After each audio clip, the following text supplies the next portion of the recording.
Écrivez. Le pain du mystère de la prostituée, c'est son sexe.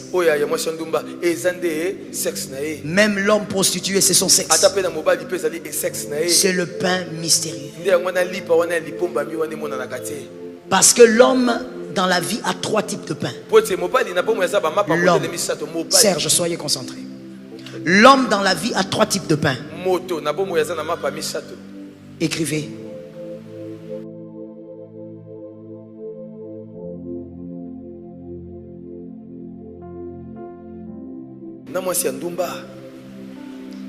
Proverbe 9, 14 à 18.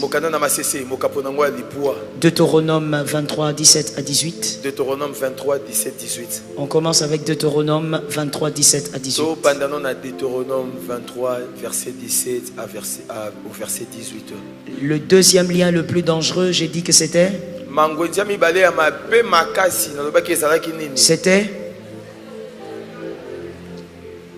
On reprend. Le deuxième lien le plus dangereux, c'est... On y va avec le verset de Deutéronome. Deutéronome 23, 17, nous lisons la parole du Seigneur. Il n'y aura aucune prostituée parmi les filles d'Israël. Et il n'y aura aucun prostitué parmi les fils d'Israël. Parole du Seigneur. Nous rendons grâce à Dieu. 18.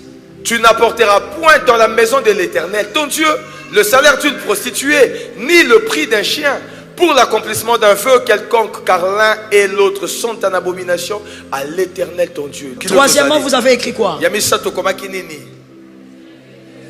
Les. Allez-y tous ensemble. Les.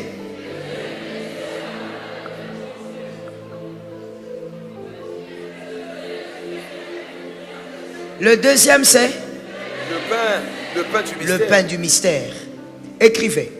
Le pain du mystère de la prostituée, c'est son sexe.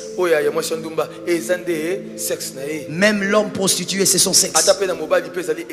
C'est le pain mystérieux.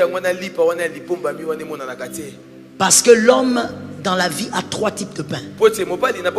L'homme, Serge, soyez concentrés. L'homme dans la vie a 3 types de pain. Écrivez. Dans la vie, tout être humain, païen, chrétien, 3 types de pain. C'est pourquoi Jésus lui-même a dit: l'homme ne vivra pas que de pain. Voici le premier pain, la spiritualité de l'homme. Que tu sois païen, chrétien, tu dois être quelque part. C'est comme ça que Jésus a dit: l'homme ne vivra pas que de pain, mais de toute parole qui sort de la bouche de l'Éternel. C'est-à-dire la spiritualité. Le premier pain, c'est la spiritualité. Le deuxième pain,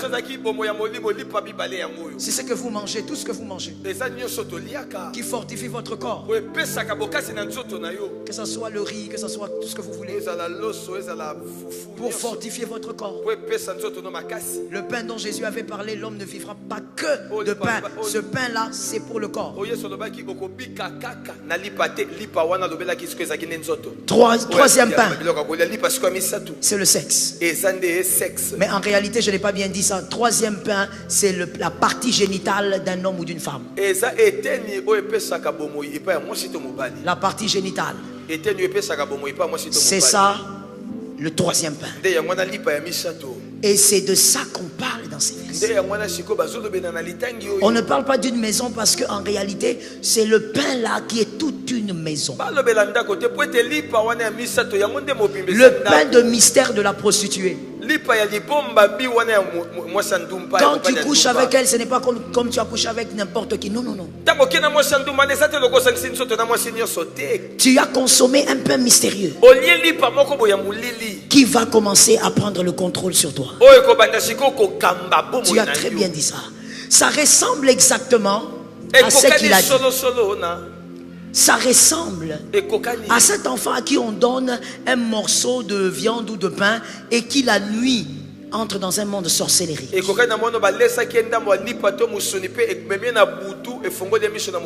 Exact. Quand tu couches couches avec la prostituée, tu as consommé un pain mystique. Tu es entré dans un monde. Voilà pourquoi quand je déclare la bénédiction sur vos enfants ici, il ne faut pas faire la tête que tu fais. Il faut être conscient et donner des amens. Tu dois savoir que là où ton fils, ta fille va, toi tu n'es pas là.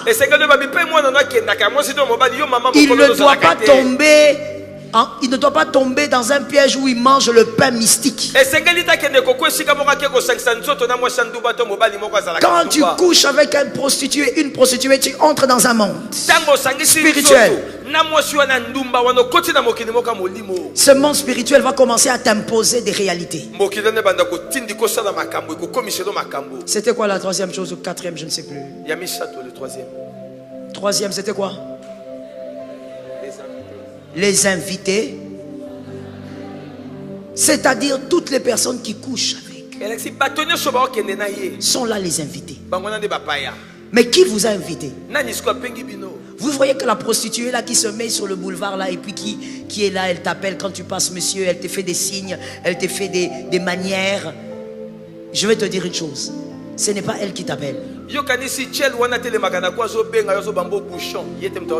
Non. Quand tu la regardes, tu as vu un humain. Mais au moment où tu commences à te concentrer sur elle, le pouvoir qui est sur elle commence à t'attirer. Et quand tu couches avec elle, tu es son invité. Mais la Bible dit que les invités sont où? Dès que tu couches avec une prostituée, ton âme est dans un monde. Mais pourquoi on appelle ce monde le monde des morts? Parce que toute la vie que Dieu t'avait donnée en termes de réussite et de progrès est cachée dans un monde mystique.